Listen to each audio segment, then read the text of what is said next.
corner at his local church, Wigglesworth claimed he felt the presence of God and his life changed.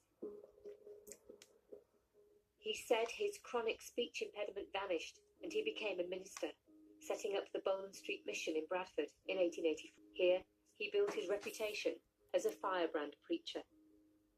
Wigglesworth had an extraordinary 30 years here, and not just because of the many healings it was claimed he carried out, but the manner in which he did it. Wigglesworth did not just lay hands gently upon the afflicted. He was known to shout and to slap and even to punch them in the affected area. This was the blunt, plain-speaking, faith-filled preacher. It wasn't for the smart people who'd been to college. It was for your ordinary people from the pits and from the cotton mills. It's just a little place, and yet, actually, it's a very famous place. Lillian de Finn has come from South Africa to Menston to see where her grandfather's story began. Mom said the presence of God was so strong in those days. There were such amazing miracles, healings. He raised 14 people from the dead. And do you actually believe that he did actually raise people from the dead? It's documented that he did. And if you read your Bible, people were raised from the dead in the Bible. So anything that we read in the Bible is true, and it can happen today, and it does. There's no medical corroboration for any of these claims, but for these people of faith, that's not the point. This is the only footage that exists of Smith Wigglesworth. No film of his famous healings, and no writings either. It's others who recorded his work when his reputation really took off in the 1920s, and he travelled the world, preaching as he went. Bring sinners in, and bring the broken in, bring the lost in.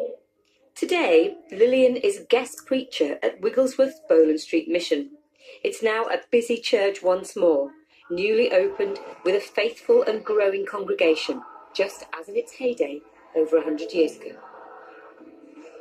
The church is building a reputation for lively services, with supernatural prayer and healings at the centre, just as in Wigglesworth's time.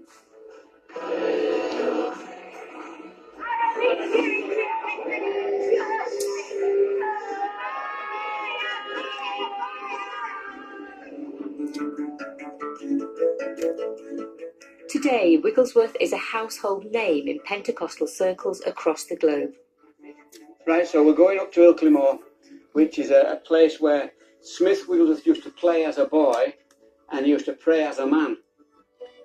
Pilgrims from Scandinavia are in Yorkshire to walk in the footsteps of the man they see as a modern-day miracle worker. It is God speaking to him directly. That is so very fantastic. When you hear about him, you think, wow, maybe I could experience the same thing. You know, that's it. It's 130 years since Wigglesworth opened up his small church in Bradford and began to preach, but his descendants today believe it has a great future. He had great faith to believe that anything is possible with God. That's all from here in Ilkley, but make sure you join us next week.